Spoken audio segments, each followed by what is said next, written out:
Okay, hey everybody. Hey, I'm Dave. I'm a solutions architect at AWS, and this is SRV318, which is a session about research at the Pnnl, which is the Pacific Northwest National Lab. I got Mike and Ralph here who are going to talk about some of the stuff that they've been building and working on. One of the best parts about being an SA is being able to talk with customers and learn about the things that they're building, and I think this is a really great presentation about some real-world examples of how people are solving problems using AWS. So, without any other delay, let me turn it over to Mike and Ralph here who will tell you about what they're doing. All right, thanks, Dave.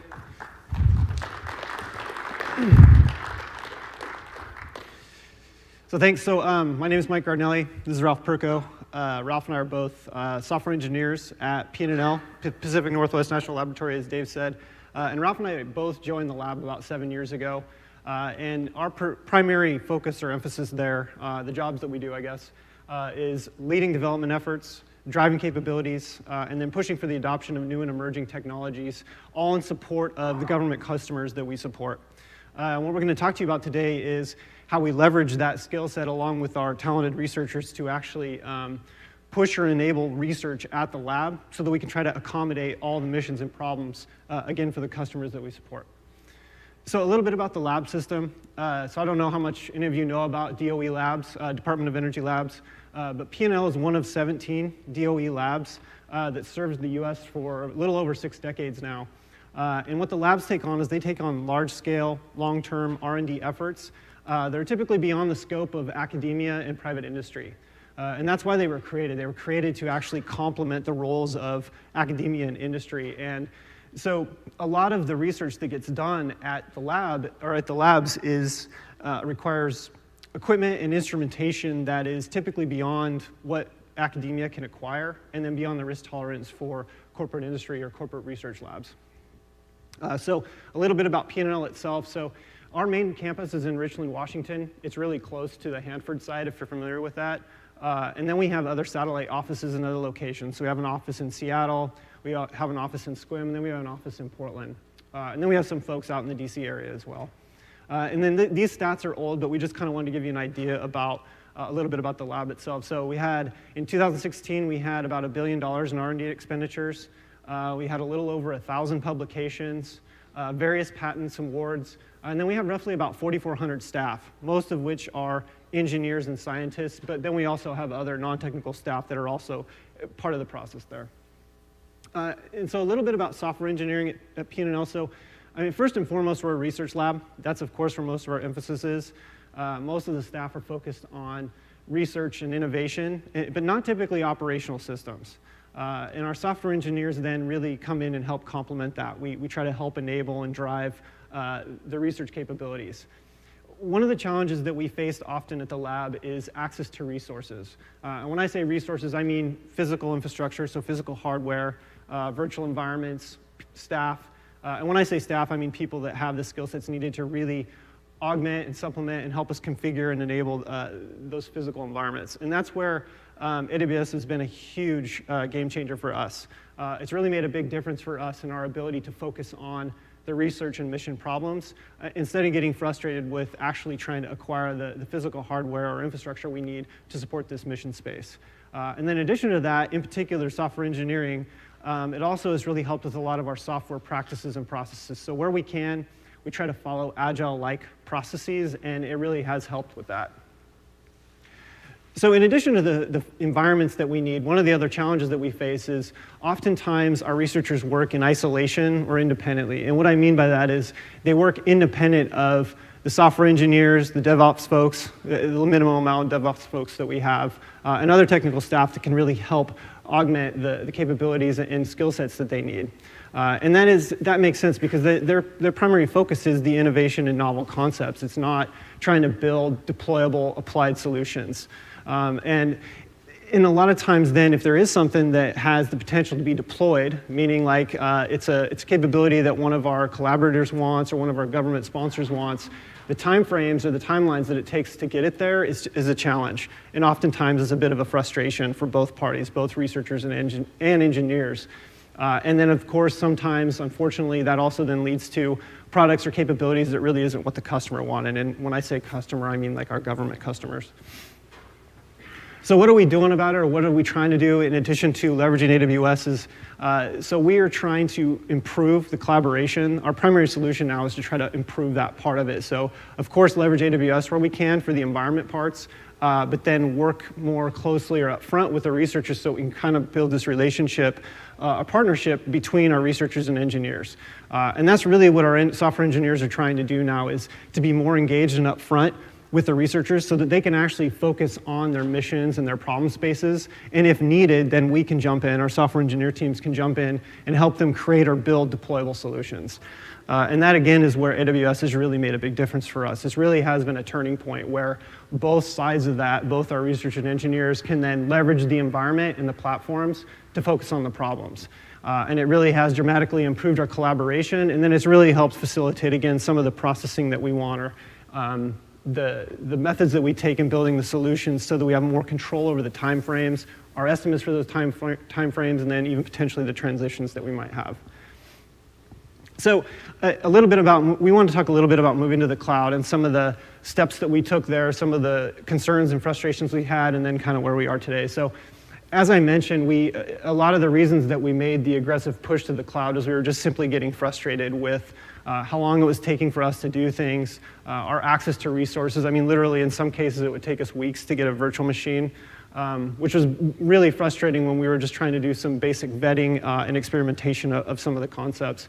And then, of course, one of the other drivers was, of course, then the time frames or the timelines that we had or that we wanted to have so that we could provide our customers with better estimates of how long things would take. Some of the upfront concerns we had is probably similar to others, is we were unaware of some of the costing or how the costing would work or what types of costs we would incur by using that environment. And then the other part was vendor lock-in. So we were getting a lot of, I don't know if I'd say pushback, but it was also concerns from those that we work with and support, so like our management teams and even the sponsors we work with, in terms of, well, what if we want to transition it back to the physical environment? What if we want to transition it to our environment? Are you going to be locked into the services and capabilities that you're building on top of within the AWS cloud environment? So our initial approach was just a forklift approach, if you will. We basically took what we had solution-wise or capability-wise and just pushed it out into the cloud. It really seemed like the safest approach for us with the minimal amount of risk. But what that led to, though, is it led to us really missing out on a lot of the reason that you go to the cloud, which is the services and other offerings that it has. In addition to that, we really didn't eliminate a lot of the operational pains and headaches that we had. It eliminated a lot of the uptime and reliability concerns and issues that we had with our own physical environments, but it didn't eliminate a lot of the day-to-day operational headaches that we were encountering. So since then, what we've done is we really have kind of shifted our focus to a cloud-first approach where we can. Of course, utilizing wherever possible serverless components or serverless technologies that are available out in AWS. And then in partnership with some of the other folks at the lab, one of our folks, our cloud strategist, David, that's here, we've tried to improve the education and knowledge and understanding of cloud environments. That's been one of our challenges, is a lot of the folks that we work with just simply not knowing what it is, what concerns there are with it, what the risks are, those kinds of things. And so we really tried to improve people's understanding of where and how we use it. And then that's internal to Pnnl, but then also do the same with our government customers. So what Ralph and I wanted to do is we wanted to actually walk through a use case where we feel like we tried to take a cloud-first strategy. We really wanted to try to put collaboration with our researchers up at the forefront and identify some of the ways or the steps that we took to get there. And so this use case is, it's an image classification pipeline that we built in conjunction with our researchers. And the primary goal for this use case was a few things. So our researchers really wanted to have a platform or environment where they could quickly evaluate, assess, analyze, augment, change these image classification models that they'd built. One of the challenges that they often face is that as they step through this process, as I kind of identified, there's a lot of things in their way to be able to do that. Part of it is, of course, the physical environments, and then the other part of it is the collaboration and interactions that they want to have with others as part of this effort. The other part to this is that if we could actually get something established and built and demonstrable to, of course, the researchers themselves, but also others that maybe have interest in this pipeline, our government customers wanted us to be able to transition it into their environment. And so we were very cognizant of that as well, what limitations and expectations that they might have along the way. So some of the key requirements for the pipeline beyond just the high-level collaborative and evaluation pieces that we were going after was they wanted to handle both static and streaming imagery. So they wanted to be able to take existing training sets that they had, imagery training sets, and upload them. They also wanted us to be able to tap into streaming sources where possible and pull those in. They also were very concerned about how scalable and robust and flexible it is. That's probably stating the obvious, but in our physical environments, this is oftentimes something that takes a lot of pain and effort, whereas with AWS or an AWS and like environment, this was less of a concern for us. They want it to be easily deployed and maintained. And this is an ongoing issue that we always encounter, both, again, internally and for other environments. So we are starting to adopt DevOps or DevOps-like processes, but I feel, and Ralph and I feel like we're a little behind there. We're really trying to dramatically improve that part, but it is something that we still struggle with. And then they wanted it extensible. And by extensible, I mean they wanted to be able to add, change, modify, update the image classification instantiations that they had out in this environment so that they could quickly assess and reevaluate how effective or non-effective they were. And then lastly, we always kind of had an eye, or they want us to have an eye on ways that we could leverage this approach or this effort to improve collaboration. So this image is a high-level depiction of the actual pipeline itself. And we actually had an intermix of AWS services and then technologies that we are comfortable with and use a lot. And so what you see here is, of course, that intermix between AWS offerings and then things like Apache NiFi, Elasticsearch, and TensorFlow serving, which was actually what was being used for the image classification piece. And when we went through this process with them of trying to establish this, part of the interactions and breakdowns of what we were building was a good example of where we were, I wouldn't again say maybe getting pushback, but we were getting questioned about why we were leveraging so many AWS services instead of using things like Kafka or Hadoop or relational databases. And our main push was that when we could easily introduce those things, and those are very powerful technologies, but it would incorporate or include the administrative overhead and some of the other frustrations that we typically have just simply because we aren't staffed appropriately. And so when we went about this effort with our researchers, we kind of broke the build out into two different parts. So we had the left side of the diagram, which is where the engineers came in and built the processing and ingest pipelines, and then also how and where we were storing both the imagery and the metadata. And then on the right side is where our researchers came in, and they were heavily involved with building out the actual TensorFlow instantiations along with some of the integration points between NiFi and Elasticsearch. Now, our engineers did get involved and were involved with them on some of these pieces so that we could do things like Dockerize our TensorFlow instantiations, refactor, refine some of the NiFi integrations, and then work through some of the Elasticsearch index and mappings and things like that. So, as I mentioned, Ralph and I are going to walk through each one of these components and actually how they fit into the mix or how they fit into this pipeline. And so, the first piece here is Apache NiFi. We use Apache NiFi heavily at the lab across a wide range of domains and problem spaces. And we use it just for a lot of the flexibility and ease of use that it has, along with some of the nice out-of-the-box things that it comes with. One of those being this visual component, which allows us to prototype pipelines and demonstrate them to analysts and managers where it would maybe otherwise be difficult to show or highlight to them how we're going to be processing this data. So a little bit about NiFi. So Apache NiFi was actually developed by the NSA about 10 years ago. And it's been, of course, then battle tested over that time and now has since been open sourced. We started using it, I think, around the .2 version, something like that. We started using it pretty early on, and now it's actually used quite heavily at the lab. And we want to just highlight a few pieces or functions about NiFi that we appreciate and leverage a lot, which is, of course, the process and distribution of data.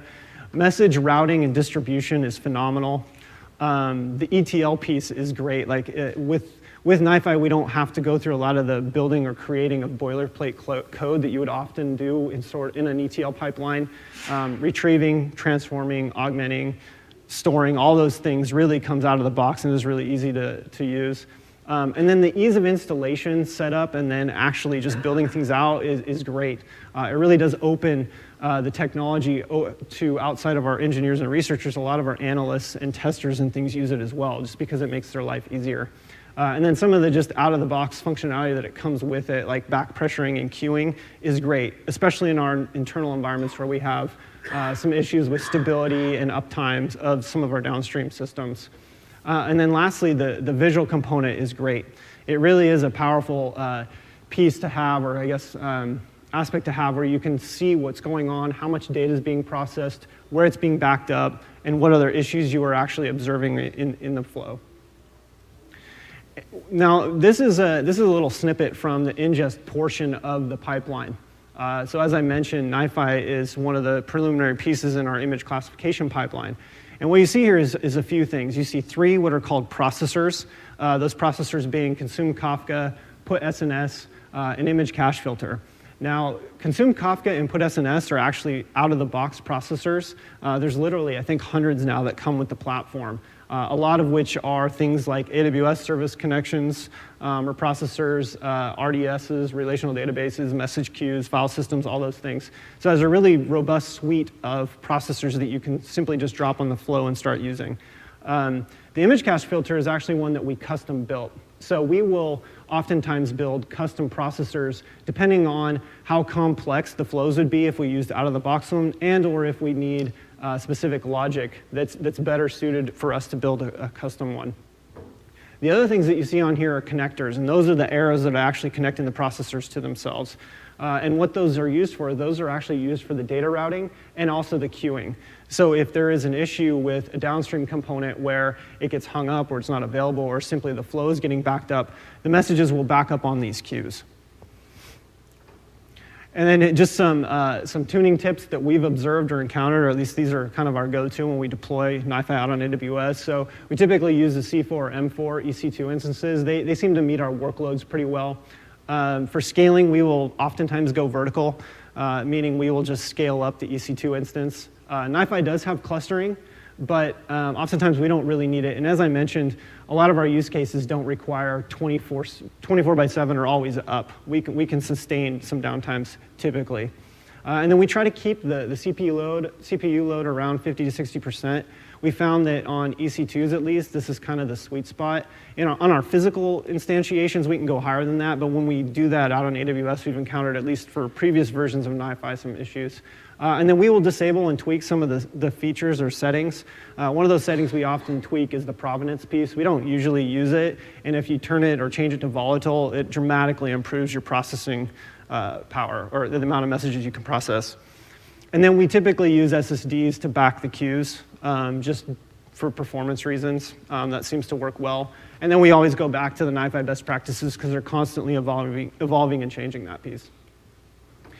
And so then this is just a basic or generic example of the actual NiFi portion of this flow, where we were consuming references to images in the consume Kafka processor, where we're grabbing messages off the topic.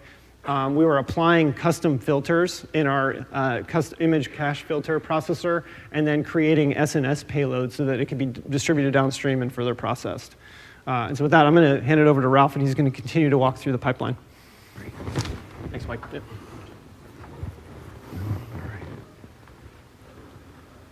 Okay. As Mike said, just to review quickly, so we bring the data in with Apache NiFi, and then we're filtering. In this use case, we're only interested in koala bears. We just want to know about koala bears. So we're filtering out the koala bears, putting those JSON messages onto SNS, and going on with our flow. Why are we using SNS? Because we're using Lambda, and we need something to automatically trigger that Lambda function. And there's a variety of services you can use to do that.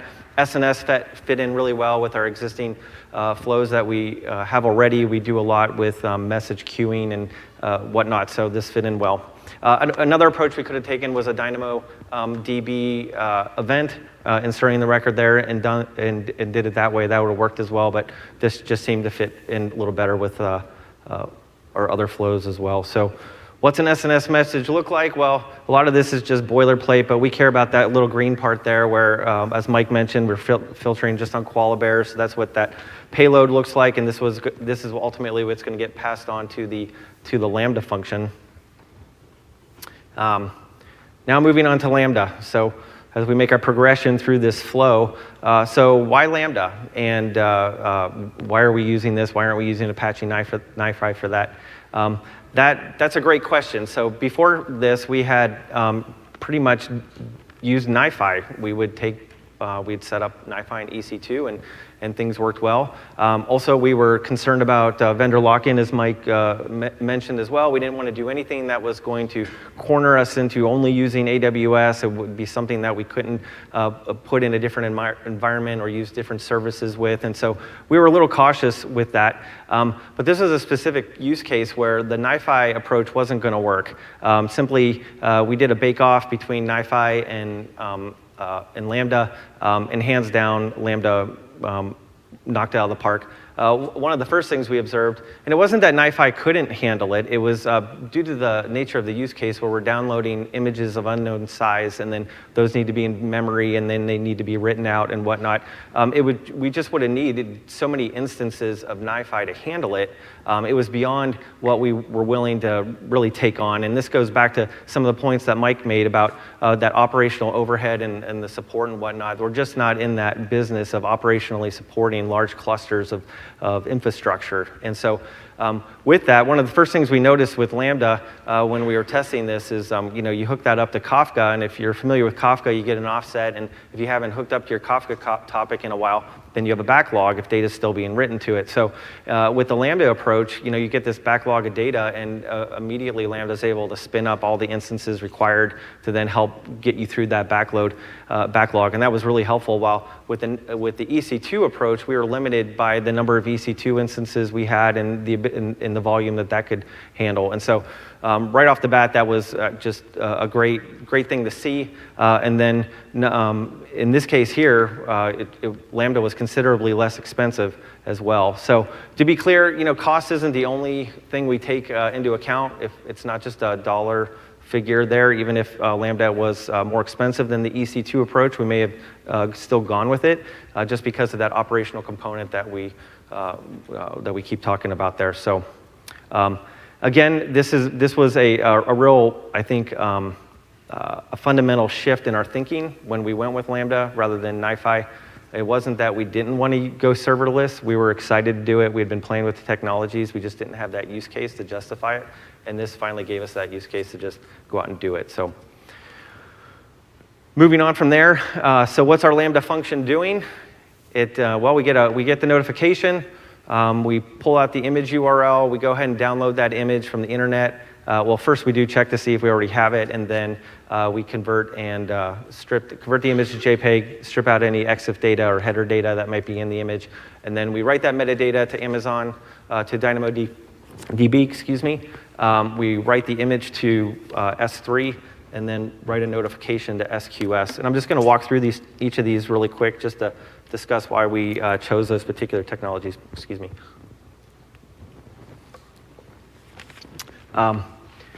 So with Dynamo, it's a NoSQL database. I know it's more than that, but for us, that's what we're using it for internally. We also use Cassandra and HBase. We're familiar with the technology, and this worked really well for the throughput that we needed. And because the record is simply just a hashed URL for the key and then a bunch of metadata, and it's really fast for lookups, it can handle the throughput, it worked well. S3, we use S3 more and more. It's really become our go-to storage infrastructure and really helps complement our internal Hadoop infrastructure as well. And I'll talk a little bit more about that in a few slides. But S3, with all the built-in capability with events and encryption and versioning and replication and multi-region support, it's hard to compete with that. And we leverage that more and more. In fact, we even will use S3 as a rather than using a message queue at times or whatnot. We're just learning, do we really need the uptime or the capability of a queue? Can we use something like S3 instead? And we're trying to use it and abuse it in every way we can. And we have had a lot of success with S3. So, and then finally SQS, and that's where the notification is going to the researchers to let them know that a new image has been downloaded and it's ready for them to look at. And again, back to the comment with SNS, this just fits in with our other flows. We have a lot of data flows out there, and we have a messaging backbone in most of them where some kind of messaging queue system is either handling notifications or the payload. We've leaned a lot on Kafka in the past. We had a significant amount of Kafka infrastructure that we used, but more and more we've just been moving away from that. Just don't have the bandwidth to support all that. So with that, I went to hit the space bar. I need to do that. Okay. All right. So here's just a little bit of a Lambda code example, just a snippet of code. Don't try to compile this. It won't work. Right. So it's just an excerpt pulling out the parts that are important there. So it's just Java. And in this case, we're not even implementing a Lambda interface. You just have to make sure you have the right method signature, which we do, and we're expecting an SNS event. And so we grab that message from the SNS event, and it's JSON, and then we parse that out. We usually use something like Google JSON or Jackson XML and their JSON library to do that. Once we have the image URL, we download the image and then write it back out. We're using the image.io API. This is just pure Java. That's in the JavaX package, if you're familiar with that.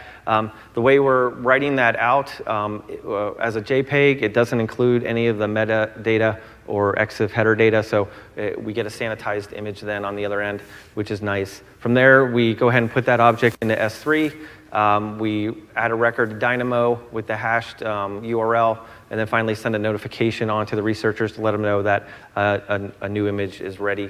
A quick note, if you're wondering why were you doing SQS here rather than a S3 event, it's because at the time when we originally designed this and wrote it, because of our environment with different researchers and the buckets and whatnot, we wanted that granular control. And so we decided we would just write that message ourselves.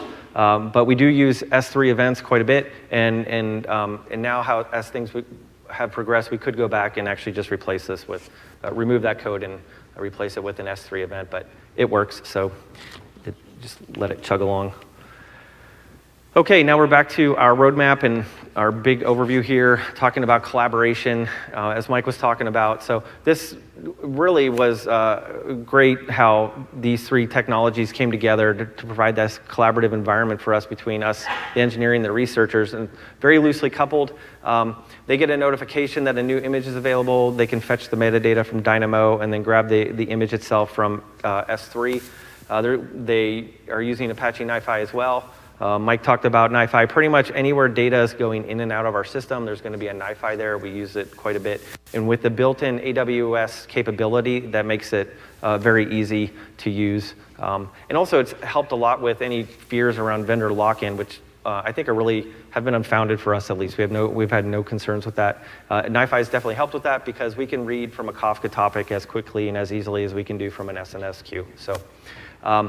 The message they grab that notification, the image, they pass it off to TensorFlow serving. That classification information comes back where they write it to Elasticsearch, and then there's a research UI that's been put on top of this for analysts to look at it and evaluate, and then have that iterative cycle where they can tweak the models and whatnot and continue to work on that classification work. So, and Elasticsearch has also been a great collaboration point for us as well.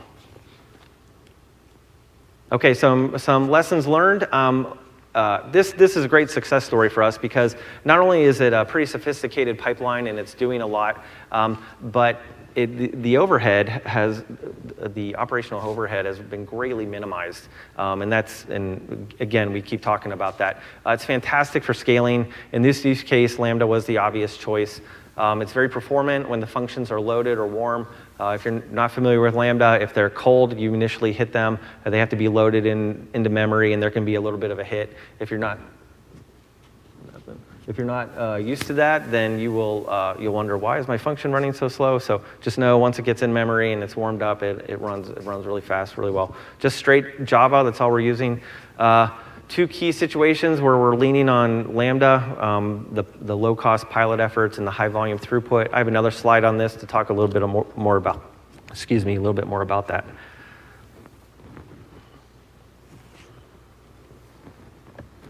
And then we already talked about the cold starts.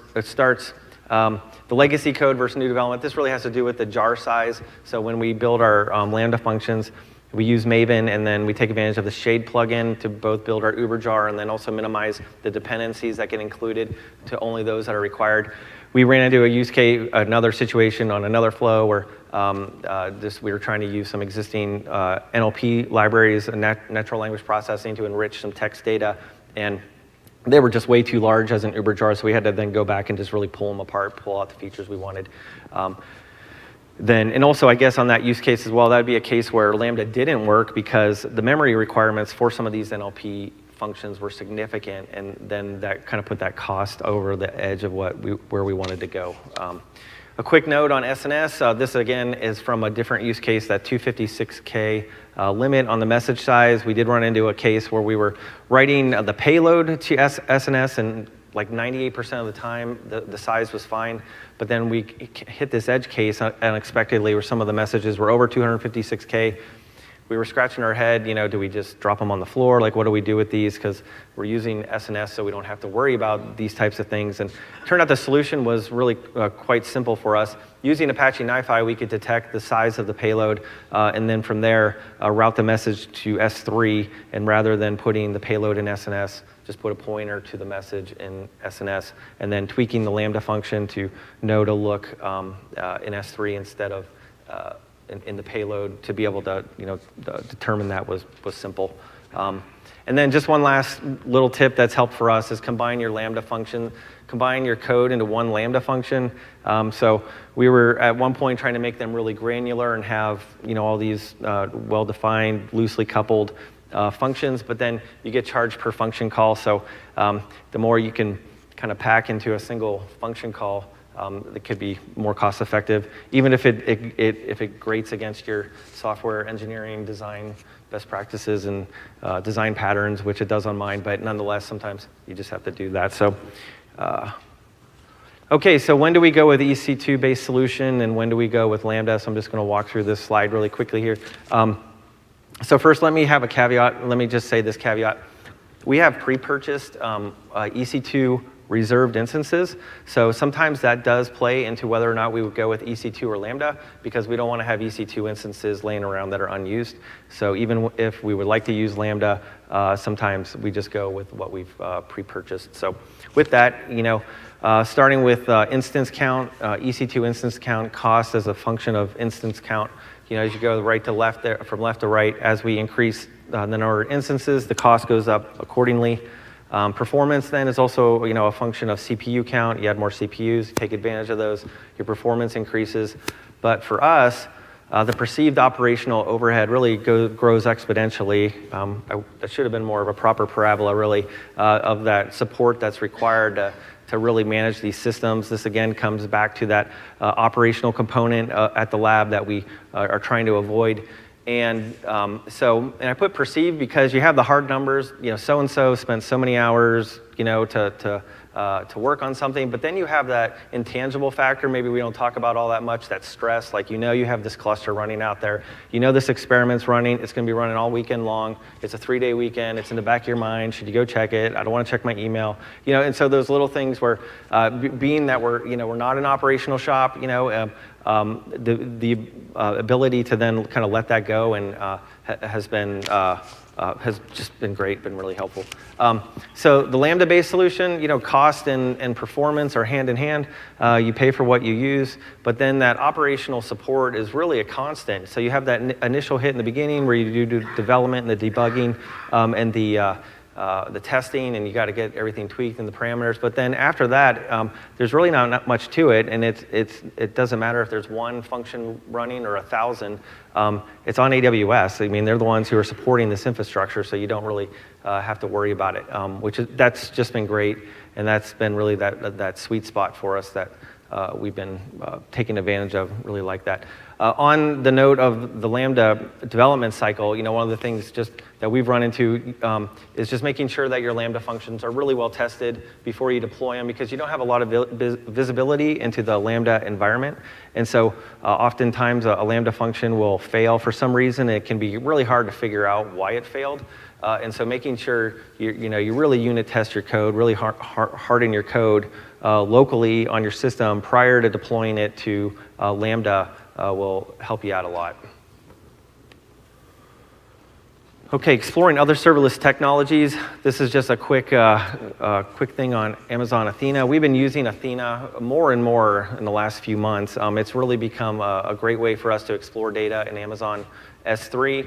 As I said earlier, that's become our landing spot for new data sources as they come in, and we get sample data. We get data from sensors. The lab does a lot of different research in a lot of different areas, and we get them, from sponsors or government customers and whatnot. So having something like Athena that we've been using more to explore that data, run, even if it's just simple queries, aggregations, summaries, correlating the data with other data sources, doing data extractions for some time frame. These are all the things that we've been using Athena for, and it really complements our internal Hadoop cluster. So prior to this, data would come, even if we ingested the data out on AWS, we would still bring it into our internal Hadoop cluster so analysts could look at it and researchers could run jobs and functions against it. And we still do that. We still have our internal infrastructure, but we can be a lot more strategic about what data we bring in now. We don't bring in, everything, the kitchen sink.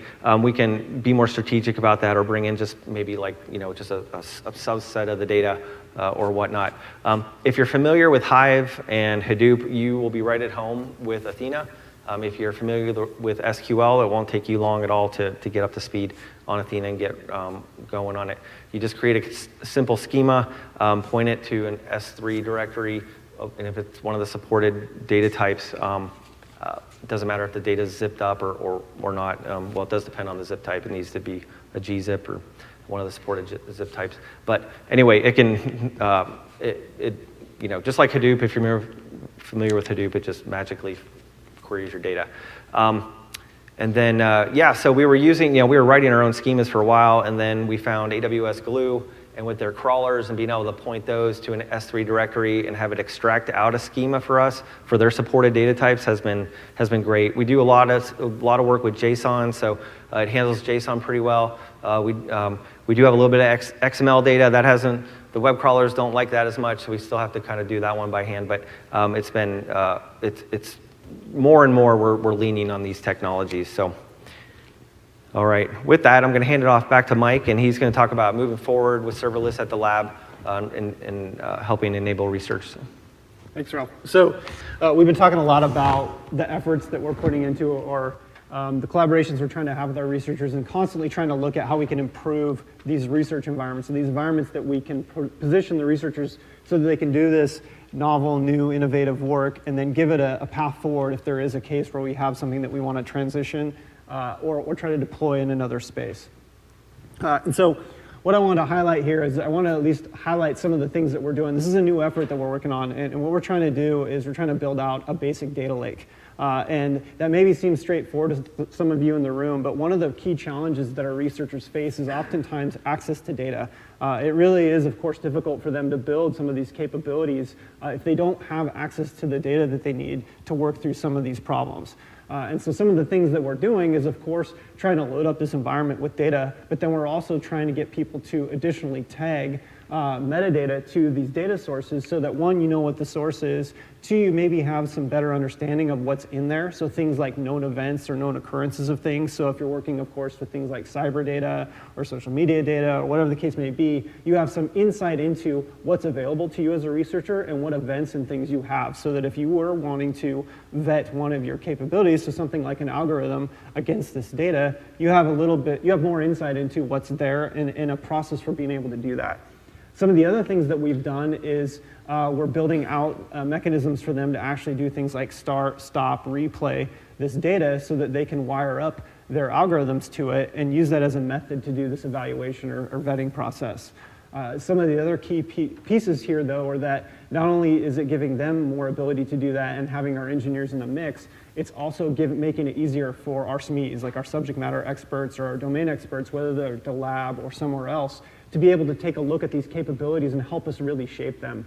We're always trying to improve this research engineering collaboration, but we're also trying to make it easier to bring in some of our the SMEs and domain experts, like I mentioned, so that they can help us shape these problems up front. That's also one of the other challenges we have. And then, of course, as Ralph mentioned, we're leveraging other technologies out in AWS, things like Athena and Glue, to additionally augment that environment and provide researchers with other capabilities or tools so that they can do things like data exploration, analysis, and extraction, and then leverage things like Glue for like the schema generation and things like that, as Ralph mentioned. And then the other part to this is because of the way we're building it and how we're going about it, this should make any capabilities that we build more suitable or hopefully easier to transition in other places. And a good example of this is one of our researchers was recently working on an anomaly detection algorithm, and they built it in MATLAB. And one of the things that we did then is we paired them with one of our engineers. They worked together, they ported it to Java, and then we helped them actually put both a Spring Boot and Lambda wrapper around it so that they could deploy it out in this environment. And then we use that as a mechanism to see if this environment would support our ability to integrate their algorithm to some of the data sources that we had available, and it worked really well.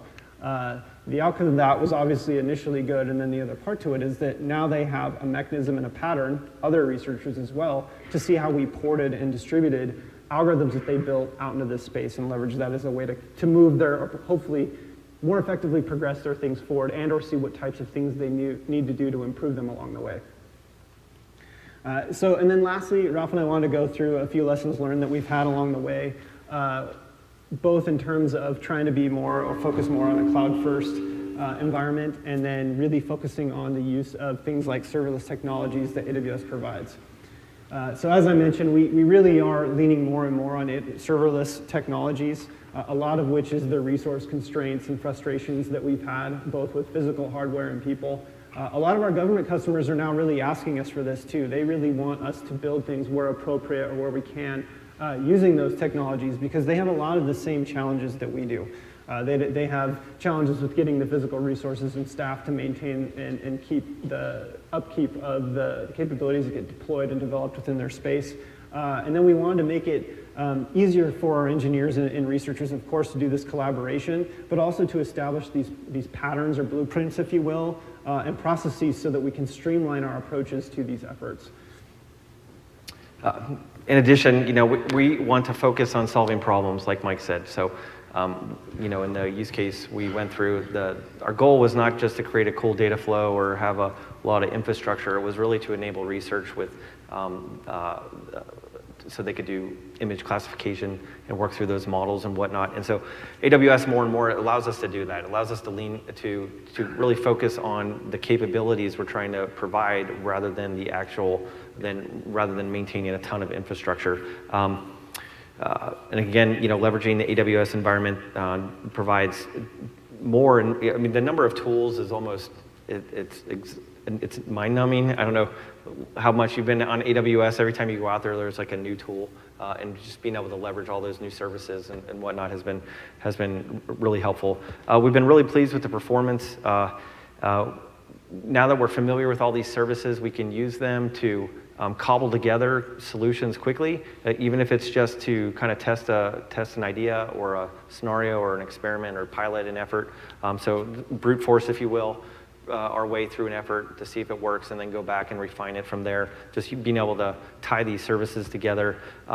And then you have to find what's most cost effective for your use cases. So every environment's different, every problem is different, every company and organization is different. So you got to figure out what works, when it's going to be economical and when it's going to work well for you and when it's not. So we talked about a couple cases where, one where it was and one where it wasn't. And for us, definitely that operational support element is a big deal, and so is the scaling. So those are the two spots where, for us, if there's going to be a lot of operational support required or we have massive scaling requirement, Lambda is going to be a really, really good choice for us.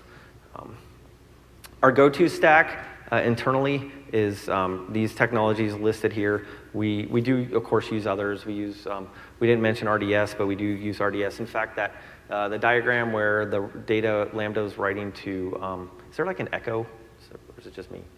Oh, okay.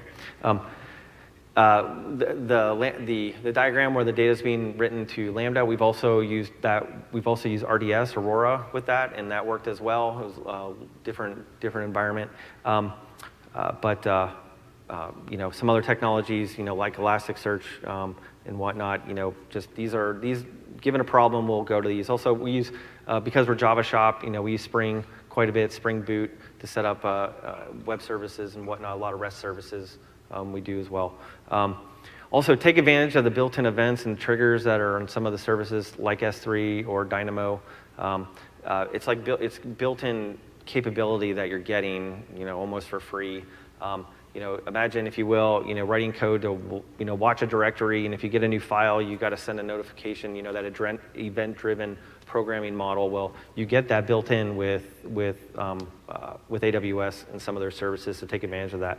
And then we find ourselves abandoning a lot of our favorite technologies in favor of AWS because just because of the simplicity in using them. So like we were big users of Kafka for a long time, but just again, that operational support of a Kafka cluster and the zookeepers and whatnot. And so with back to NiFi, NiFi we find, site to site, NiFi has a setting, nice site to site that you can configure where one NiFi can talk to another. If that's all that we're doing, that works really well. And we don't even need a messaging backbone in there, or we'll use SQS instead. Kafka is really great when you got a high volume and you have a lot of different clients wanting to pull off that same topic, so that it's still a use case that we use that for. Yeah. And then we're trying to request people actually change the way that they do things where possible. A good example of that is, of course, this collaboration effort between our researchers and engineers, and having them do things like, hey, if you're working on an effort, you're working on a capability, and you're collecting data along the way, try to apply approaches, even if they're basic best practices and things like this data lake, where you are storing maybe multiple copies of the data so that we can have the raw enriched, maybe even more copies than that, just simply so that we can replay data, reproduce it if we find issues. And again, this environment really supports that. It's pretty cheap to do that. It's really cheap for us to have lots of copies of things so that we can get back to the raw if we need to. And then the other thing is just having them do things like tag and add events and other metadata and identify things like timeframes so that if another researcher to come in or wants to come in, they can. It makes that a lot easier for them to come into this environment and actually vet or check their things out, or maybe even augment or improve upon a pre-existing capability. And then lastly is just adding other functionality that really helps them or maybe would help others, this like start, stop, replay, that kind of stuff. So, with that, we really wanted to thank everybody for the opportunity and being able to speak to you here. Ralph and I care a great deal about the missions and the problem spaces that we support for our government customers. And the AWS environment has really made a big difference for us. It's really changed our life, if you will, in our ability to approach some of the capabilities we have, and also really allows us to focus on the problems at hand. Really made a huge difference for us. And so with that, we wanted to open it. We have a few more minutes here if anybody has any questions.